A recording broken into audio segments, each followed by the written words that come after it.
Assalamualaikum warahmatullahi wabarakatuh. Bagaimana kabar anak-anakku semuanya setelah libur panjang sekolah? Mudah-mudahan sehat semuanya ya. Bertemu lagi dengan Ibu Sejarah Indonesia. Sekarang sudah masuk ke semester 2. Ibu akan membahas tentang Indonesia Merdeka. Untuk hari ini, sementara Ibu menjelaskan materinya dengan ringkas. Nanti setelah tatap muka, Ibu akan menjelaskan secara detail penjelasan tentang Indonesia Merdeka. Dan tugas hari ini kalian hanya membuat rangkuman yang sudah Ibu jelaskan di materi ini.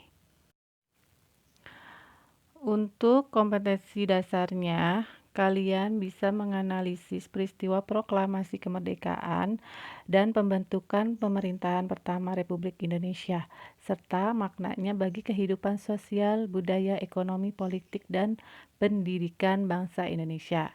Dan yang kedua, kalian bisa menalar peristiwa proklamasi kemerdekaan dan pembentukan pemerintahan pertama Republik Indonesia. Kita langsung masuk ke materi saja ya. Kalian pasti sudah tahu proklamasi kemerdekaan itu dilaksanakan pada tanggal 17 Agustus. Dan kemerdekaan itu menjadi penting bagi Indonesia baik secara fisik maupun non-fisik. Awal mula perjuangan kemerdekaan Indonesia dilatar belakangi bentuk perlawanan daerah hingga berujung perlawanan non-fisik dalam bentuk pemikiran. Kemajuan pendidikan melatar belakangi terbentuknya golongan elit terpelajar dalam rangka meraih kemerdekaan tanpa mengangkat senjata. Pertama kita akan membahas tentang menuju kemerdekaan Indonesia, di mana Indonesia telah mengalami periode pemerintahan kolonial sejak masa VOC hingga penduduk Jepang. Pintu kemerdekaan semakin terbuka ketika berkuasa di Indonesia pada tahun 1942 sampai 1945.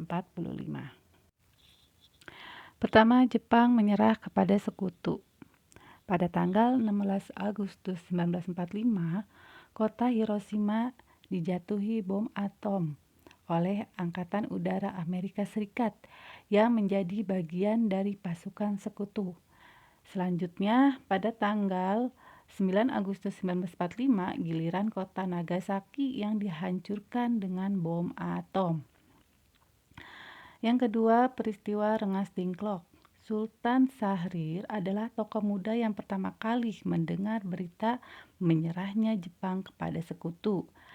Nah, dari siaran radio BBC. Lalu ia meminta Bung Karno dan Bung Hatta untuk segera memproklamirkan kemerdekaan. Namun, mereka menolak karena harus membicarakan terlebih dahulu dengan PPKI.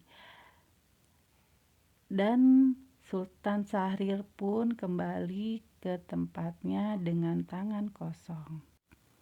Yang ketiga, perumusan teks proklamasi kemerdekaan Indonesia. Ahmad Subarjo gagal memperoleh Hotel Des Indes untuk pertemuan anggota PPKI diakibatkan karena jam sudah malam. Malam itu rumusan naskah proklamasi dirancang di ruang makan. Tokoh perumusannya adalah Bung Karno, Bung Hatta, dan Ahmad Subarjo. Bung Karno memerankan sebagai penulis konsep proklamasi, sedangkan Bung Hatta dan Ahmad Subarjo menyumbangkan pemikiran secara lisan. Cukup sekian penjelasan materi hari ini, dan insya Allah mudah-mudahan di minggu depan kita sudah bertatap muka dan Ibu akan menjelaskan secara detail. Semoga kalian selalu semangat dan jangan lupa jaga kesehatan dan selalu 3M. Kita akan akhiri pembelajaran hari ini dengan membaca hamdalah. Alhamdulillahirabbil alamin. Wassalamualaikum warahmatullahi wabarakatuh.